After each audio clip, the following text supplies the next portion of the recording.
pu he zang a hin pu let khulun a hin chu teng le pu pau za khu ba hin tu ni la na phat man tam to nen pi wa chila ya discussion the bridge discussion nei khom dinga na phat man tam to nen pi jon ma sa pen na chung che no ba ke pa thu ka sen pu pau za khu ba hin pu he zang a hin introduce on angai be set te hin I het su ke tan pu let khulun hi le koi to bang hello yum kha wa le ma hi people's movement advocate anabola society dam na dinga na hata na to alung thim lu tam ta na seng na ki pe chu hi ti chu kaga sei do hin tin ama sa penin share screen share and bowling cutting chi thu ai discussion in di hi ji en chi Lungthu MLA ho hin KZC te hin SO ho group ho hin hi chi nama ho PR chu chilaya sei ho chu chomlam ta ga sei ding in popular government se ma ka zau di wa hi le UT chu tu tam sunga hi tu 2027 general election ka ani su bulit pe duty retena agreement so ine kai pi wa le popular government se ma ka zau di bo hi chuti lo wa le ka zau lo di hi ti chu hin chilaya anu ya sui ke kai ho na mu di hin chi genuine hinam hilo hinam ti chu Dr. Shelly nong challenge ka bolen aman a hinai ti aji chulaya min kizi da nong evela daw thimin chi a chu aman nong clarify bolen chi a himong nai ti chu chi base ai discussion in I bol di hin I topic mu chu hi le Manipur Popular Government chu e ho ku kite adinga thang a he ti chu a hin chi pizia thang he ti ham ti ho chu in sei di hin ten ama sa penin pu let khulunin brief in bol pi panon tin chuting la ban na chiute pu le khulun nang na pharin ke la Eki pa the bridge ten part man tam ta nan la do jewa nam sunga ki hom na ding communication link panan sem jing jevin amaspin na ho chung aki pa tho kan sein appoint chun panjeng kating helanga popular government langa ka hong masang chun point ni kan ta lang nomin jio ting la chun su ching kating amaspin a point kapi nom pa chu pi ham dile Kuki-Zo cha te hin strength tampi nei win na e ho hin as a nam khat ni nain a hin la chi strength ho ha sei lovin I weakness ho jo hi ha sei je veti pa he chi point hi kapi nomin chu SWOT analysis bol thei do sin na bol le han chi ka sei pai het them dio hin ipijinam tile e ho pathin hing ho hi win pathin hin strategy na in aman impossible pa he a ball jin jo ting le possible pa he mi him ball ding in akoi jin ton biblical context and ga ki sen lang hi le mosi chu pathin in positive character nam mangin tui pi an hom khat sa in tui pi ki hop khan pet chun Israel cha te chu an ki zo rovin alhun na ding an hlong win e ho context a sei ki ding chun biren chu negative character na mangkin in hap ta khat sungin in hom khanu bin total separation chu ai pi win to hi chi total separation pe na chu iki zo do ba to ai temporary separation ti da nin cha chu total separation langa chu iti iki zo diu ham ti pa chu tu le tua ingai chat pe no chu hin na en la aki hom khan sa lampi chu aki hom khan sa khat chu lampi chom choma loimat go te ding wang hi bol lo di pa hi amas pena kan ta lang nom hin center su lung le ding hi aumin government ki cha sa na ding aumin gam thum ki loimat na border ho e to pha ho hi aman cha ding phat aumin e chen khom pi thing lang mi ho to diplomacy bol ding aumin mi ki cha sa na ding aumin Mizoram ko na pa manbaya panpina ho hi kila aphat aumin aban la north east state ho to politics are killing to phat aumin India sunga tribal organization ho to killing to na ding jang om kinin e ho hin ego sang hin gamle gam ngai lut gam nan nam ngai lut na pa he tung sang pot le han pa he ka dayum ka sa in aji chu ego asan zo ti ngai la chun strength ho hi imu phaji po bin strength ho chu hilaya hi se zo jai chu hi pon hi jong le chi nam sunga weakness neu cha chai nei ho hi ichi strength ho hin a khu zo ma thai ti pa chu ka sei nomin aban to e ho Kuki-Zo cha te hin detail chun sei daw tin hi jong le opportunity tam pi nei ho hin ichi opportunity in ei sun pau hi iman thi mu ba nam sung le Apollo ma ko na threats ho ho hi e hei to the mo ba hi le gam to ma ki bai hop na hi imu te te du he ti pai ke ma ki ne na hin na it's a point khat na hin ani na ka sei nom chu hi le su group so hi e ha dem lai se wa movement hi la sam ding hi ti pai ka sei nom su group on 30 years lang revolution kan bolta win government table chu ki hon kal audio hin ati jing win na adi na omin election ka do nom pa chu strategy ipiham central government su lungleiding victim card ki pleding land rights ownership ho claim holding hichicha chicha chu sa imodiu ham the part question kan put up nomin na it he now in lo tam ta ichan now tu ni ge ai kan the now nung vet lew han koi hin koi hi ake thopi ham ti pa hi i het them deu hen na inung vet ziong ai an thilum dan ho he to a cohort ten supreme court na aboi pi recording hi koila koi ki ho na ham ti jong hi tha gel do ke no tin na hap ta khat sunga so tip thei boina chu ipidinga kum thum hung ling go tam ti yong chu nung gel ke no tin aban to india state danga huinun dan jong hi ivet jap jiong ai in masanga government office wa chu good morning hin to hi jai shri ram hitan na hindu revival hi ha ta a achi pio hin chi hindu revival chi pi pa hi amon electoral politics a ki mangjing hi ti pa hi state zo sia tam jo ki mu thei hitain political majority hi jing theina dinga chu nam len ho hi ki mangcha jia nam nim ho hi ki sunim jia ichi ho chu itabang strategy ho hi e ho chu nga jong ki manglo hi poi ti yong chu ki manga hi ti pa chu ka sei do nom kin na aban to ichen computing lang mi ho hin thil hi a het lo hi po in e ho sanga chingjo le ki podop thim te hi bin min opportunity a hole hin e hon opportunity in ayo hin e hon nei tabang opportunity nei hon lang la kholang pe ge deu tan mo hin na e ho i pen wang wa hi center vai hom ho hin majority amu zo ding le chun kinom man lang ki ta jong le chun government chu ki sem tho ding hi ti pa yong chu i het devin poi mo ka sai ai le chun su langa ga chi kit lawan so langa chun ga chi kit lawan amhon manipur integrity and sign ovin aban to bol zo su center su lung leading an gong ovin ila chun cha kon chun mi pi to ki ka hi deep distrust ka hungum khatan na ei pawa setting a chu ta asan lel na nga he ti the na lai pa ai la chun mi pi lunggel a chun namsung damlo di pa chu gel ta lo wa mi pi hin so tai lo ko hi jong le lam kai ang atingai cha tai ti hi mi pi ogin a ki ha za in namsung wa hin a hin la chi chu I bol hir kit le chun namsung idam kit lo ti hin namsung chu idam lo wa hi le chun sm movement chu a ki chai hi kit tan chi chu gal mi ten a dei pin no chu pa chu I bol pi kit ti tan na to chu su ho chu ha de mai dam le se wa chu central or state government chu ki pa ding I movement no chu ha sam ding hi ti pa yong chu ka sei no min a chu ti le chun ipi I bol diu hitam what is the way forward a way forward chu pi hitam ti pa chu hilaya chu popular government to kan loi ma ti ko de na keima mu da nin chi Guwahati conclave pa hi new beginning in kamuin SO group mon UTV the legislature katin piveta declare bolo hetan chi la so lo hela atu ngai na KZC in mi pilanga abe cha he ngain abanto CSO dang jo sin KZC atasot cha he ngain namsunga decision making bo hi su ho bo bon la ta loading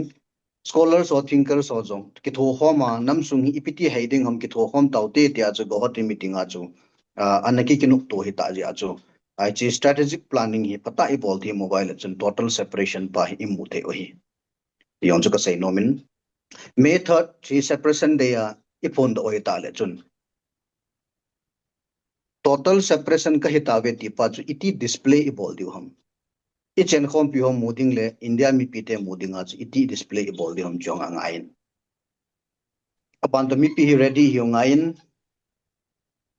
state government na tong ready hi ngain central government na tong ho jong angai cha na center to ki ta to le chun ready hi ngain gen thei tho ngain ani ngol ngain na ban to a ho jong la gam ha kai ho po ni wa hin khoi man wa separate hi now I vet sa ngain na in chi hi kamo se hi point paten na gelo tin lấy sit chunga mi pi ting zo ding government hi om nai poi ti hi an ha che no tin mi pi om lo le government om thei lo hi ti pa hi kan ta lang nomin chibana chun movement akiti ti ngai le chun e ho sunga movement pa hi thil ni chunga akingam ha ta na kinga me ti pa hi head sending ka dein aji chu khat na hi pi ham tile thal choi zo si e ho sunga kina an om lowa ipan khom te te ngai thal choi ho chu government against a pandi ka ti hi pun igam sung ke vian na hi pan khom te te ngai ka ti nomin ani na chun nam sunga hin threat tampi nei bin asunga hin apam langa pana threat hung ding ho hi solution gam ta ta ai ki semu ba i machal de pau hi chiten hi poi mo ka sain achule ichen khom pi ho thinglang mi ho hi e ho ki ba pi hi ji uchun chilai yong hi ho ding advantage len ta hi ti pa cho hin tu la tu a ngai cha pi na ken ka mu pa chi pi ham dile a political standpoint pau hi ikichi sa ngai chi akichi lo wa hi la chun threat hi hung hung jing di nai lam sung wa ichu next election ka ai iti idin diu ham next election pa panila diu ham election panila wa election iti nam sung chu dam mo lo hela chu panila diu ti ho hi hin na tun het dinga poi mo khat chi pi ham tila gam kai chom chi a yu mo bin e gamu hi pi ha hang de hin gam kai chom chi a hin alo thailon strategy chom chomi nei yuvin kangpo pilango chu itia he gabi e hivin ye chun amon diplomacy chi survival diplomacy chi pi kin ngain lam kalang ho chu alo thailo wa chu ki go khom nai ki ji chun nomenclature diplomacy chi pi kin ngain aban to border zuya ho hin alo thailo wa chu border diplomacy chi pi kin ngain ye chu si diplomacy ho ikai khom wa aki khaina kha chu sem teng wa la chun inam sungu hi strategy chu hung chi to devin kamuin ichilanga abana chu loiten in an sei masang chun ken lam lam kai ho in koma ka sei no pa chu pi ham dile ipi pi na hian lang yong le mi pi hindin pi phot ovin ti pa hi request ko bol no men aji chu mi pi sei zo si chu adi yong chu hi de lo ding hin a hin la nang hon mi pi de sa na din pi phot ovai le chun nam sum a ke hi dan nan te ti pa hi ka ta sanin na SA aban to chun SA movement hi ichi piwetan tu in Kuki-Zo mi mar tampi se bin a hin la SA movement a hin Kuki-Zo mi mar MLA om poi ti pai ka sei nomin aji chu SA movement to tikala chatlo chu mi pi to tikala chatlo hitain ami pi rong chun i pi bol de ham dile chun ama Kuki ama zo mi ama mari ti ngai ta lo hin mi pi chun SA movement to mi pi de sa ti to lo hong chat to omai de chun mi pi chun Vietnam atham na ding lo mang chu tham pha jong hi tai ka ti nomin chule pulun pulun chiao chu abana zolang dong le phat hong ki tol ki de hin na themat brief de ben ton point na chun nong lu pen lang popular government sima izau diu chu itinamu am nangin chu in sei pi yung direct ngin popular government he ki ti ngai la chun ama sapena he tu in anzo khatnan ta do in go hoti meeting a chun na a hoi le jeng in nan ta do pa chu tu ni chan ge hin issue tampi hin government ko mahin demand involved in anzo ka sei bong chun victim ka play win land right system a achieve win na center appeasement ho jong i bolo win ai le chun to chu government chu tun government central government in tu ni chen ge iki phin now hi I het pi winam ai lo le e on SA idal pau hi idla I chen khom pi ho to total separation heating by government ipi ai don but mo ti yong I het nai lo in ai le chun yam tia chu government chun lungthu ho ki ho na hoi ka sa khat chui pi ham dile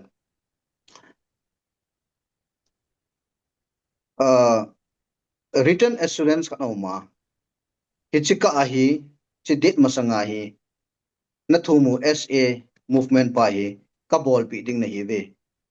ti khat chu om the lawang chun hichi chu one step ahead ta bangin ka gelin ke hichi pa chu yam te ahung ma aphat al hin na in pi ta lo wa chun hi la chu pan sa a ha ta ki phin na ni the so kamu in na ai la chun yam tia hichi chu written assurance government in English za an mana hoi lai mo na chu hei to le a nó hòn nó thu mu chu alo le written assurance ni pi ben ka tiwa nei na ti zi wa written assurance ka pi nei ve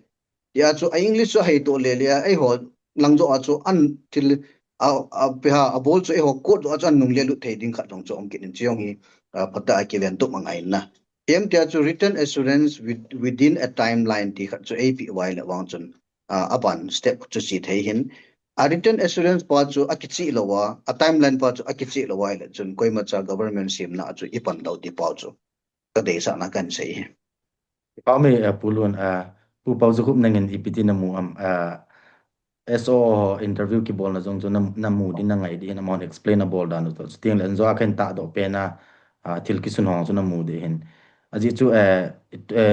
discussion hi part 1 part 2 in chutin part 1 in Manipur Popular Government le ho ke ka thu se tin geopolitics tu ong ka sei no min ka dong no min lam kai ho ji chun them khat brief de de vin se tin aji chu ke thla thla oi tin khanin so ta awaiting hi jong chu anu min ji chun point to point in hung jiang utin pu pause kup nangin ipt na mu am chi mi pilung thai lo na pen Kati,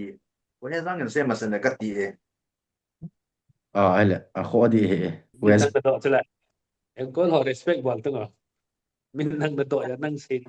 năng độ giữ tạ tiền lấy cái cũng luật để pa na sa Yan na no sa lo hores. ham na sa lo na ji chu hin se yo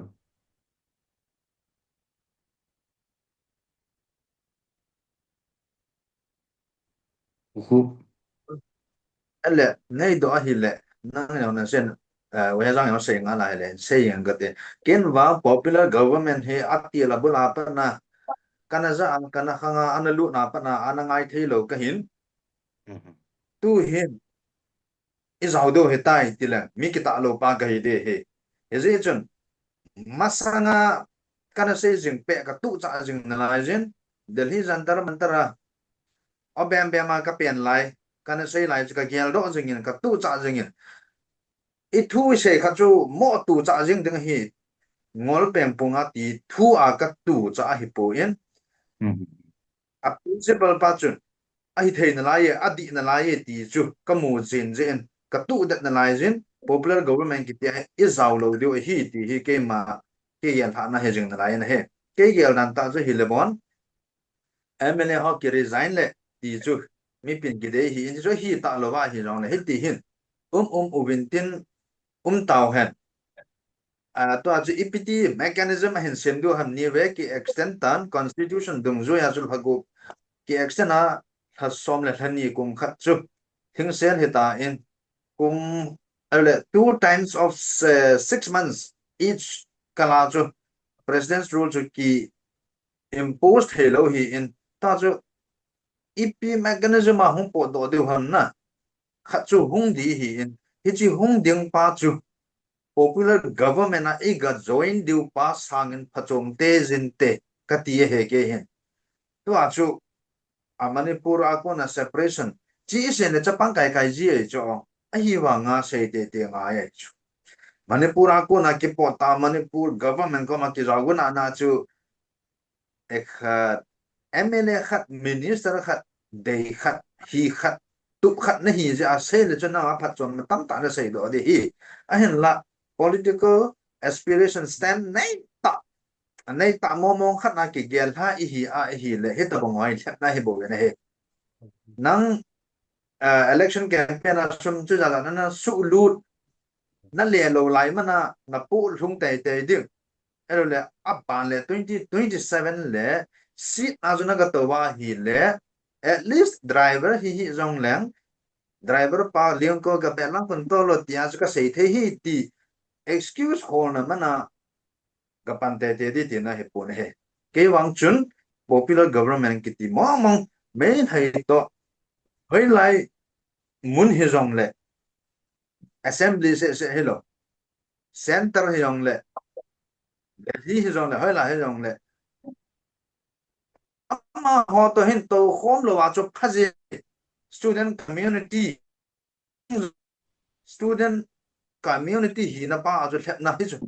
ken jong kan se sa chu ka success ro ko ma student ki ti chu ai bo we pan khom lo di hi ka ti yang chu separate administration ki chen tan thu mo te ti wa le cái chị đi hiện rồi cái chị sẽ nào ôn đi hiện xây thêm lệ ngay lúc cái chị sẽ này tiền tiền này bé mà akan lar hung pot được chưa toa su xây thêm là khả năng cái xây to lệ đi written assurance này pi mình cái tí chu government alung vet na tabang alo na government tingol bon na tabang so government na het so ke cho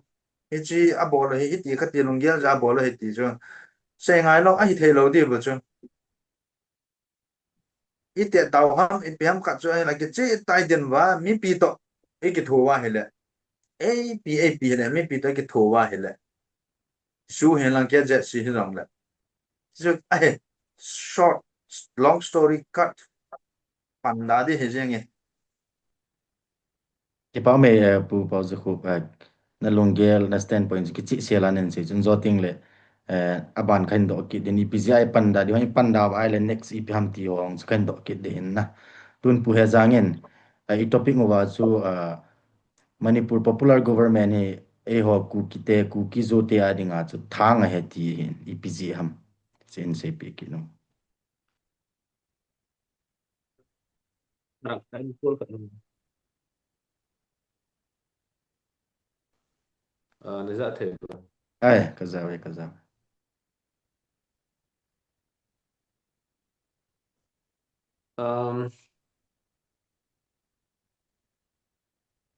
chỉ là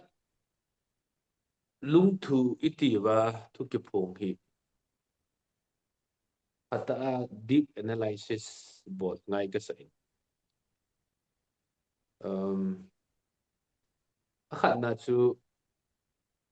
separation is very clear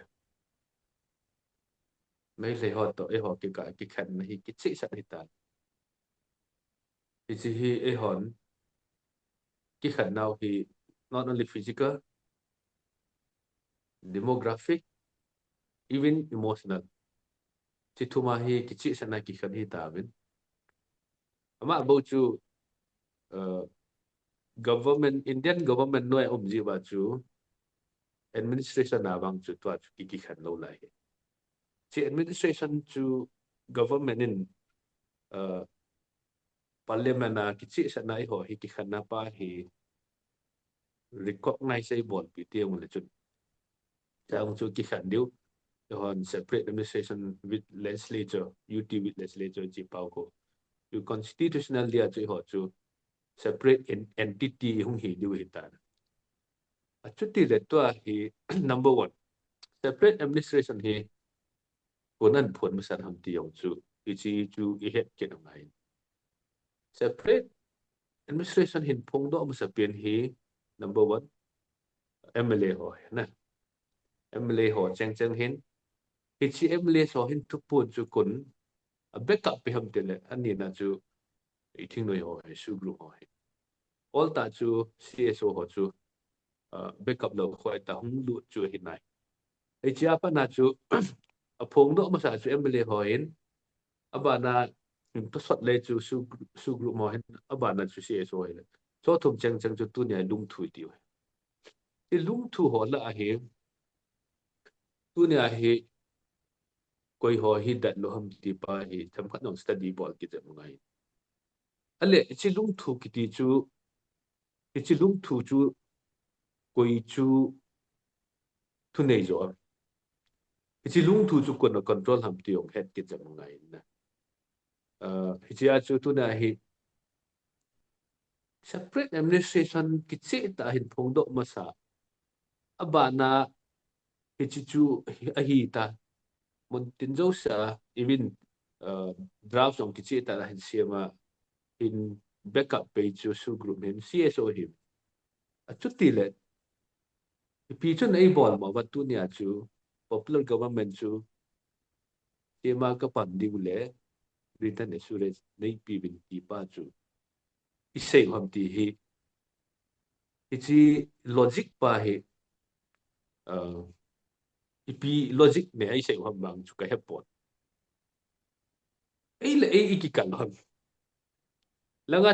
ka de ye ki tikit selanga chu ale popular government sim nga chu kapan diu hi with this condition iti theo chu ai ho ki le ham ai lo le ho ki ngol bol ham chi pa hi chi sana hul thu jat mangai na ji chu chi chu chi tu thei nam chi khom thei nam a separate administration chi ta ki thum ta popular government form dinga ka ready hi kit pau chu chi chu ipi ki bol nam ti pa chu teng pa na chu di ta ki ta do dinga lom ta hi na chu to na chu thilwang hi issue me lo di chu lungchang se hi cha lo ding hin i lu dong man ngai chi ti hin ki hon ka say ben your hearts matter but at the same time your mind is also very important when the heart and mind goes together chu I mean chu lo thin na ometi kha jong hi omen chu tunin cái bang chun amo hin power position na ji ba chu amo ho ki ven na dinga chu ase ham aji chu emle khat hi bin a resign lo nai ji ba chu constitutional dia chu bang hi naw long tam ta min chi chu using my mind not my heart so chu ka mana ka se hi to ai emle hi ji ba chu constitutionally bound hi u hin ati resign lo ji ba chu government formation a chu upon due to constitutionally bound hi naw kan ni achia chu pressure long chu ding ma lom ta either from the party BJP follow hin ai lo le even system sun pressure pi hichia chu moljong guljong thiding moljong bang loading ti step hi ala ka si pa jong hi gel thu jap ngai tin ahin ka sei ba chu power position MLA a chu ki resign lo lai ji ba chu amo chu constitutionally bound hi ji ba chu hi ji chu sei hi dem tiong chu ka gel a chu ti le government chu ai assurance ka pi din hi ta be assurance ai pi ta be assurance ai pi bin government chu form ta lew hen ale tu na chu zo physically demographically even emotionally a separation hi na pau chu null and void ki koi tel ham chi chu null and void om ni le the separate administration demand chu chi chu mai ya ki chet mit tel ding ham na at thum na china ka sei to num chu movement bolte chu guts nei ta at kal so na ngai guts nei ta kal so na ngai ka ti na chu at even to the extent of giving up your position and power hichi chan chu ping up chalowa chu movement ka boli ti wa le le ho ki jo chan number 1 MLA honjong MLA hinau da san ngai su group honjong na presidency hina na pi do ngap cha lo wa hine mi pi hine let mai mai ka ti no hichi ho chu chan gei chu iking ngap cha wa le bo movement bo de chu ti lo le ai tia hi mi pi hi ki jo let ngai ka sa lo he tia chu tu na chu ke wang chun popular government chu di ta sei tinga chu hukum men sei banga chu 2 time ahitan extend kat big ball in to I extend ki bowling kit pa chu condition under certain condition tamta no ya chu hum din chi chu ong ha ja chu government sorry central government chun popular government chu form te dinga ti hin hi chi aki form na dinga chu government mai vet diu ham nam pi mai vet diu ham chi bang hi ikil han diu are we going to appease the central government or are we going to still stand with our people? Chỉ tên ni cái cho khát cái lần đi, chỉ chú hơi chỉ mấy cái lần niệm tu niệm, xây dựng vậy. Chỉ đúng là chúng mình biến, aban step bị cái là được đi chú, chú aban đi nghe. Ta tiếng lệ, pule kulo nên, chú họ hi, idam dam lâu đi hết đi, cái vang chun,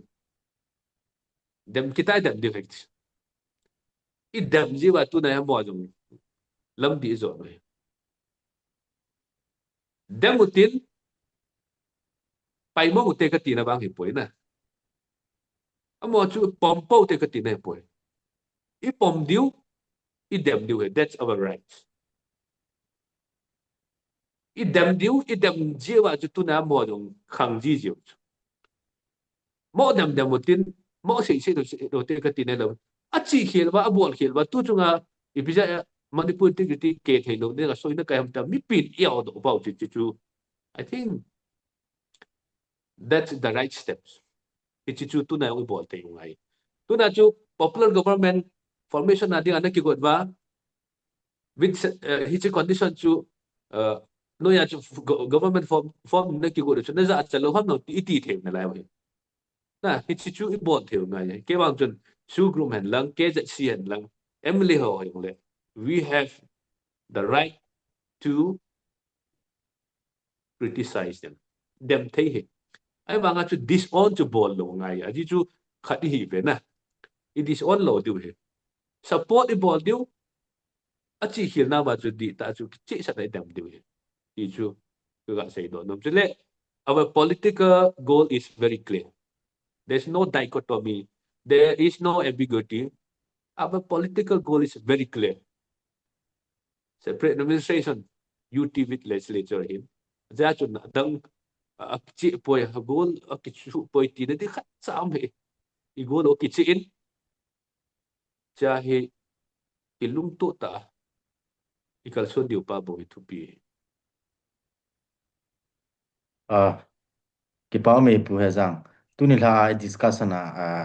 cái objective bùi phàm tỷ lệ mi pi in a head team lo mi pi he quite macha popular government CMA izau di MLA ho azau di adei lo he in izeng jong lan zo alung thu te PR dung zu ya zo condition kha siam wa kain vet sau chun na mu so kevin chi chu mi pin a head team di ki lo he in mi pi head team so te ti lo he in EP chu EP ham ti chu lam kai ho critics so het gigil ta ni ho akuna chu mi pi educate bol te ti chu I focus o he tun pule khulunen MLA ho ki resign lo ji wa chu pu he jang ina sei banga chu constitutionally obligation ane yu he zia chu ama ho achi be thi na di wa chu condition ki si mu ti ong le chu adi nan ai wangin ken ka sei nom chu separate administration thum te chun chi Manipur assembly a chu EP ikini thovu EP relevance ine yu ham ka ti pule khulu MLA ho chu ki resign din na ti ra aki resign lo ji wa chu hinge obligation ane ji wa chu ama ho chu tabanga chu condition ama ho standpoint ni ki si mu chu hinan te hijing jong le ken to jang pena se dinga chu SA meite assembly akuna separate administration ithum ta ai le chi Manipur assembly a chi honi pi kin le tho ine na lai ba chi ai tu ni sana e boi na lai ham ti okay anjo achu English word khat kana mangin temporary separation ki ti khat chu kana mangin temporary separation na pana chu total separation pa chu effect no hin na to he ilai hin pohe jang sei banga chu lungthim jong ngain gat song ngain tha jong ngain economy jong ngain til tam pi ngai na lain to in movement ho hi achi sa movement hoi ba ti ngai le movement an chi pj win chong khat jawai le chun a support system hong hoi ta lawai le chun movement cho malama hong la dai jin chi jong hi lung bai ko yung ngai ka sai to in ken ho namlam kai khat ko ma kana sein ka sai pa ji pi ham ti ai le Manipur government is form over tun teka khanin central government chun region assurance ipitabe hinge 2027 election masang February hi separate admission na thum pawi ka pi ding na hi win hi ji chun tun government form na pang win lang February 2027 masanga chu SA ka pi ding nei ta ve tin asai ta de taute na center na asai ding le state na sai ding wang chu a hi lo be khana wang chu ka koi tho in ke wang chu ai chun center chun e hol hep na dinga chu asai mai the state wang chu sai yong a sai lo ti ta sanu min na anjwa ka sei banga chu center chun e hol hep na dinga sei jong ai le chun english chu an man them mai the in chiong chu very careful hiong in anjwa nam lang ka hep ko ma ka sei pa chu government form na e panuwa minister itu wai le chun gamwai po hi kitabin gamwai po chi panai le chun gamwai po pangpa chun ama gam sung ke na dinga chu iti amala ma chu ki phin thei ding ham ti question dong chu kana resin na to chu MLA ho chu to hi ki resign ding chu ha se win a ki resign ole pi bol du ham ti chu ke question hin a ki resign wa yong chu pi bol du ham to au mu wa ama constituency save ka na au mu wa thil khat ong so ai le chun DC ham IPS ham khat ko ma chu MLA hi na chu imite adinga panagala apau chu ama constituency save ga na pan pau chu hoi jalo ham na tin tu chun ki resign han lang hi le chun by election di ham ai lo next election a chun pangta povet taute ai le chun mi chom khat chu e ma constituency a chun hong kai do tai Manipur Assembly a kun chun IPS one control in achung la pana thu hong hin ima ka lo thei poi ti chun in tham ta ve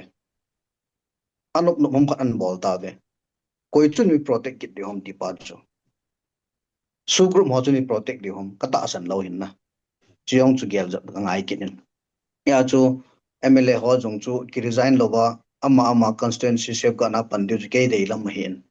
na ho dei chu chom nyong hi mai thein tin ji chu a ki resign pau chu a phachom ni kam mu lo hin na chilai chu ka sei no mi sang ki pau me pu le klun pu pau zu kup to chu pu pau le lal ta jong chilai bridge platform ma aman na sei chu nampi kilo na resolution khat the hen lang mi the yong le wang mi mo jong le wang MLA ho hi tham khat hi ki na he jong le nang ho ma ni diwi ti a ki nup tu na khat le wang chu ki resign hi le EP le ready ka hi ve ti hin na ti chu ya hele ga agin mo thei chu speculation bu chu ki bol nom hi jong le dan chu position nong chu ai nu ti na hi in na aban le to pule khulun in hen rice pen chu aki resign le EP bol diu ti pa chun zo anang khen do ki ne ka ti pa chu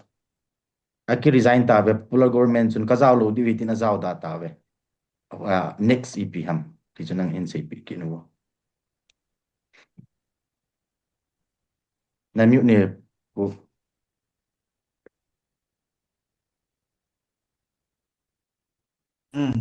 MLA ho hin mi pi ho hi thật về lệ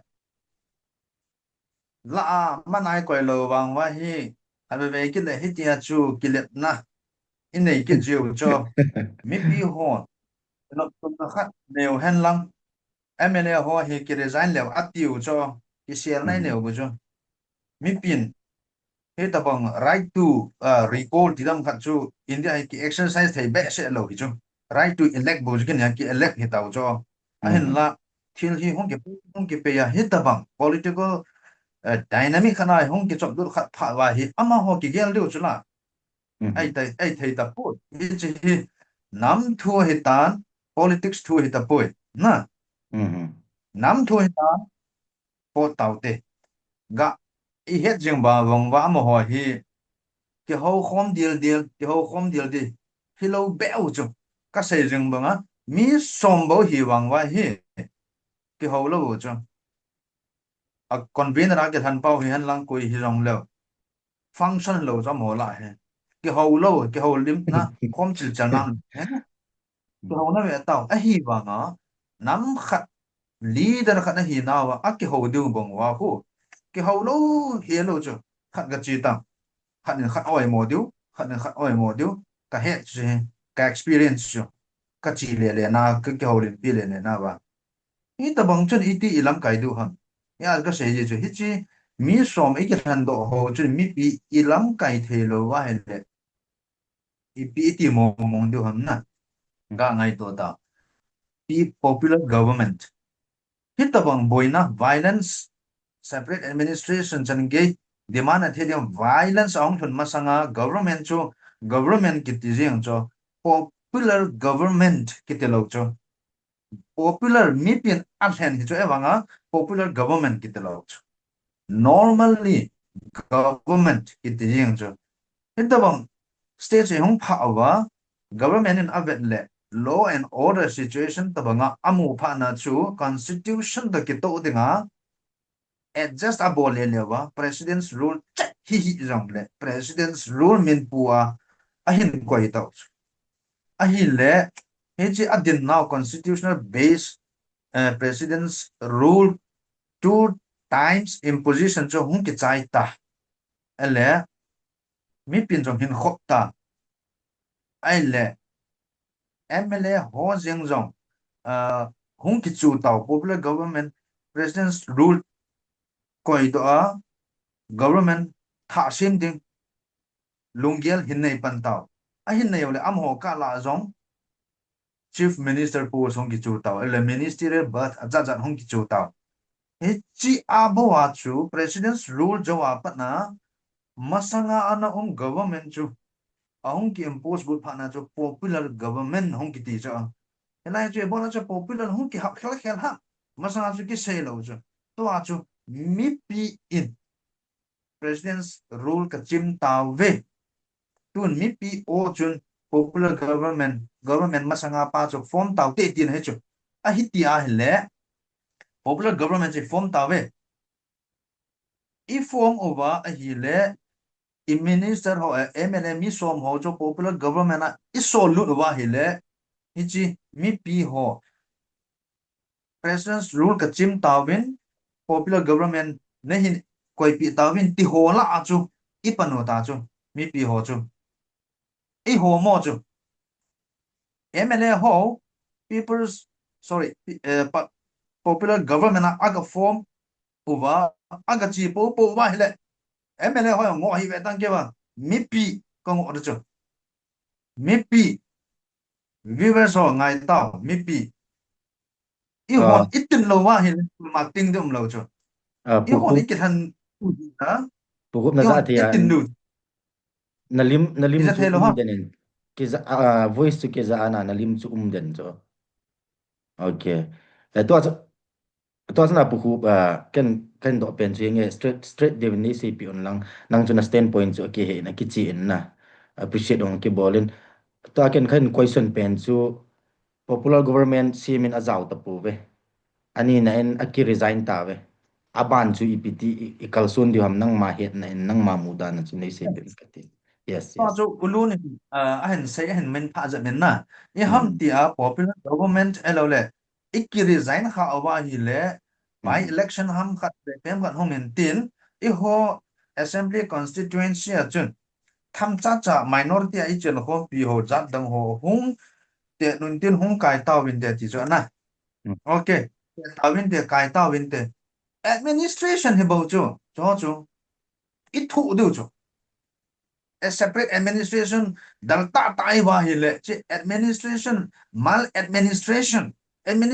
chi tu lo ho chu I thu gim diu mo hi chu administration thu aga yal ji gan ji chu a ji chu I ho ikin now ju center ni bo chu tu chun through MLA ho chun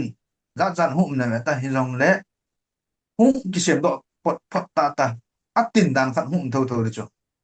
itin dan khat hum min tin tin dan khat a itin uwa center in zo ne hin piwin ne hin government ti di bo cho ta e ho assembly constituency a hung kaido untin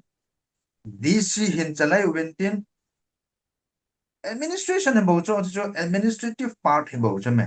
e ho dal pa he athu u do bo cho politics gamla go thu hitan tin administration hitalo he as ke wang chun ke resign uhen ai lo wa hele a ke resign lo ta wa he ti mu hen ai ti mo yong he a part in atu lo wa election of an ahin dal kha awa hi le ten no men ten tin ka ti so gam dang mi dang minority chan khom pi ho hung kai ta ta ko se banga chu administration ni bo administrative bol do he ya hung ke form pot patata annan zilan khat hung ndi cho ke jun che administration ho he separate administration building ala UT building ala state building ho dia neo ka sa wal cho it's development schemes hung lut lo dia mana chu ibu video ichi isewa chi narrative I ha se jin ke wa hi le MLA te ding ki chu ding nang la ke ko ham khat nong cho MLA gu thi ma ki gong jing to yang chu I ki gong jing o ta cho wang se ta hai bo chu Thì chứ separate isu pen cho na a problem cho chứ bui na pen cho chứ administration wa ilam kai ho zam nam khat jong hi effort ni ta ta o min tin ki pa ma om se wa nga ultimate goal pa ki hung nai lo wa electoral politics 2027 back tam ta kyo me chen ya chu ke wang chen igan thei do hi state jong hinai lo chu UT idalo hi ya chu center ko ma ki thu pia na a thum dio na lai thum na dio na lai chu je MLA ho mi dang khan en hang kai in tin ki gan thein te ti chu idalo separate administration UT to igya la hel neo wal chu ya chu gan thein ki gya tha phan ho tin chu mugu te phan ho te ti ga he MLA hi wan wa I bol the do I ma cham he ka ti he ke wa bao mê pu khu nang na standpoint nong clear te na sen azole nang nen ke vel do kit nan tin tun pu he jang please come back on that pu he jang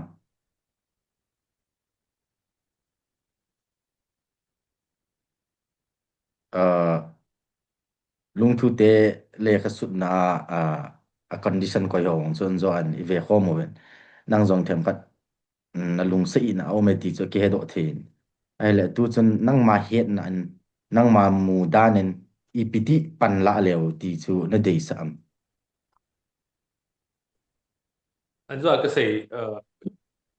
ilung chang se sia sa loading I thu dòng mình để cái đi pa chu I chu thu ta cái say hi ta ting le ai ho hi ima hi dòng leo hen kham ta na chu inam pi vin ai vet noi tan thu say le sao hi ichi thei de diu ngai ka sai na chu ti lo le emotion base hi thu say kit wa le hang dong tam tang I pui se teu ta ting le thil khat achi hoi khat dòng hi chỉ thích thấy hiện thì dòng thì anh kia kiểu đó kiểu được achi achu when you do a movement your heart matters at the same time you cannot go alone with your heart your mind is something which is very important achi achu ilung chang wang cho lo thei lo hi chi chum lo le chun ki thu zo lo ta ting le ki pang zo lo he ani na chu lung chang gi se sa chi chang mo kit wa le thil ho hi igel thu kit lo wa le lung chang ai cha lo ja chu in nam khat coding be hi la chu thil ki bol the hi ti hi su min lo de tu chun an jot ka sei tar mo power position chu ali tha lo lai ji wa chu constitutional ya chu baung hi bin government chu president ru chu aba na chu extend ki bol lo le government chu te ngai ya ji chu atam chu ki chai lo lai chu a ki chai lo ba na chu president ru chu di ta chu state assembly chu dissolve hitting hin e ho chu assembly chu suspended abo ki koi chu suspend abo ki koi ja chu anytime ma chu chu hing ki the ti ne chu mi kha chu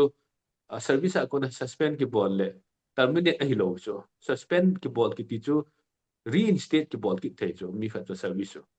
achi da bang bang chu assembly chu dissolve a hilo wa hele it's just only suspension hi ja chu president ru chu ki chai ni le government chu hung ki le di tin chu hi chia chu MLA ho din mun jong chu head team piu tin aki resign lo dai ji wa chu MLA hi na chu hing na la ya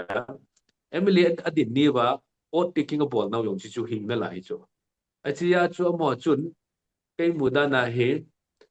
nam nam mit te ho sentiment jong again tho alo thelo am ho power position jia chu directly a chu formation a chu ka pan lo du he ti chu a sei thei lo chu jia chu mo ding a chu jo ka sei gu jong thi ding a mol jong bang ding ti tai ma chu popular government chu giàu ving nge anh ka giàu diu ta le hi chi assurance condition cho ti win chi chu lang han chun chi chu head team piu te chi ba chu ka ti na chi chu he a hin hi che hin amo hin guts song nei han ka ti na chu chu movement na hi guts de guts pa hi thu pi ka ti na chi chu he a hin ka form lo du he ka mi te hi chana zum la za ke bola hi chana in le lo ki hala hi chana ka chanu teo ka nu mai teo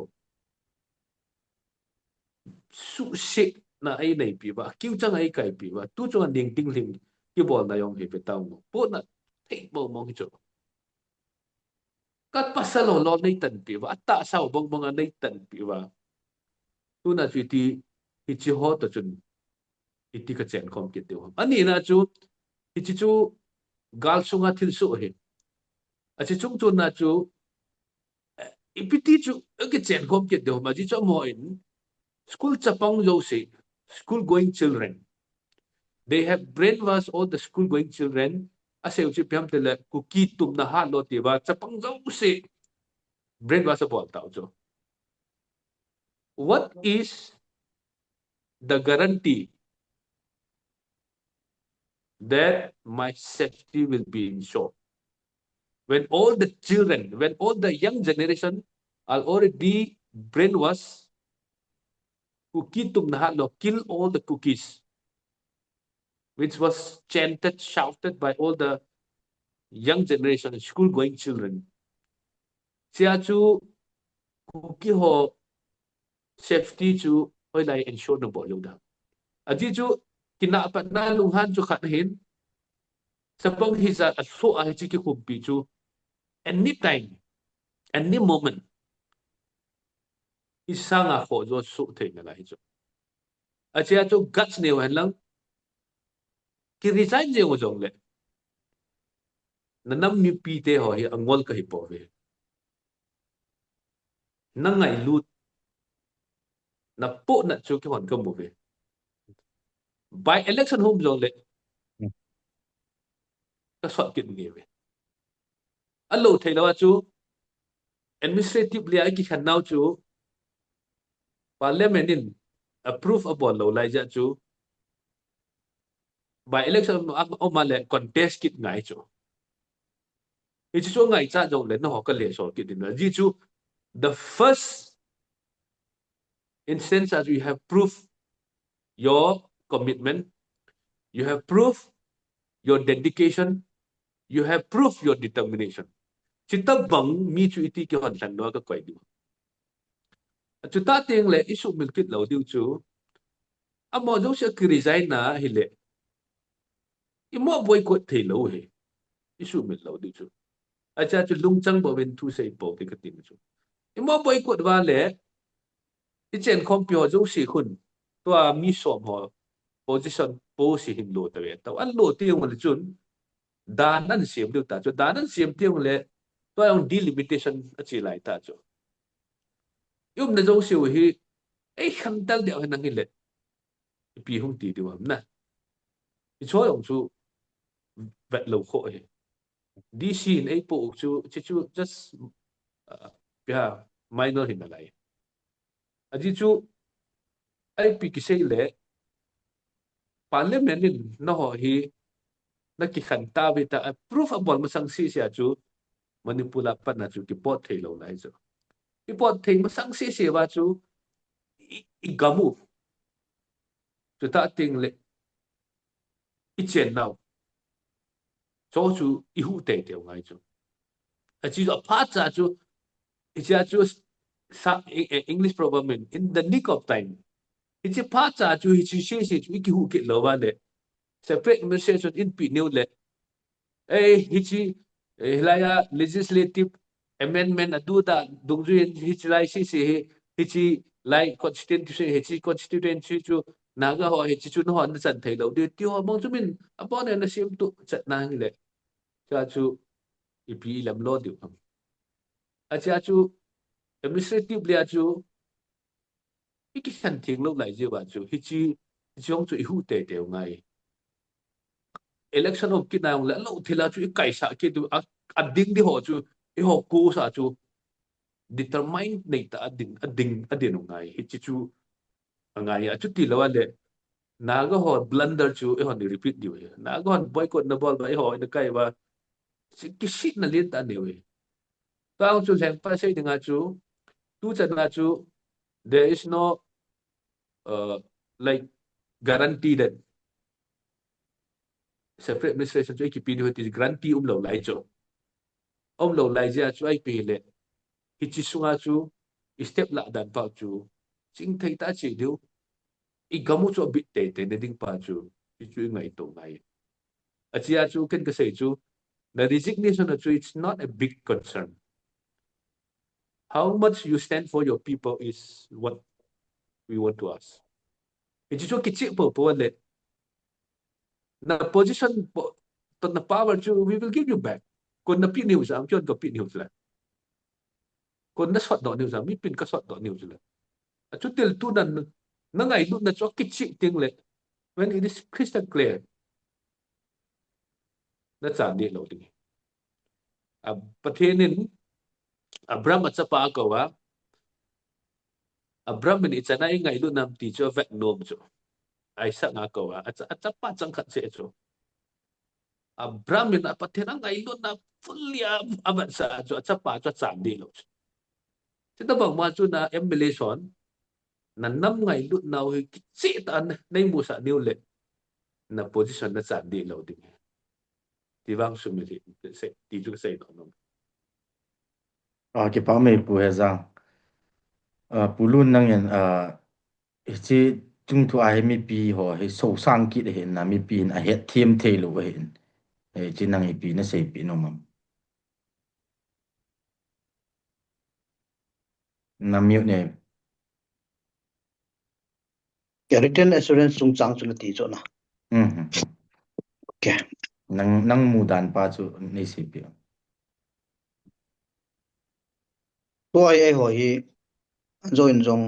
sei tampi sei ta kinom le kita le Manipur no ya jim na la hin na ai hon total separation ni tiwa separate ita ve ti chu e ho kilong lein ding ai sei ho hin ban to ilung dei pau chu sei ho hin na adan ta chu hilo hin ya chu temporary separation ka ti pa chu hin temporary separation sunga chu center chu ki su lung lei ding chu hi chu center chu su lung lei dei dei di chai banga center isu lung lei mei ji le kam chu ke ho ai chu me 1949 merger agreement na jong itia ka ho so bin sign of kha awam ge ho ai na lai chu me ipidinga chu ka dei pha no le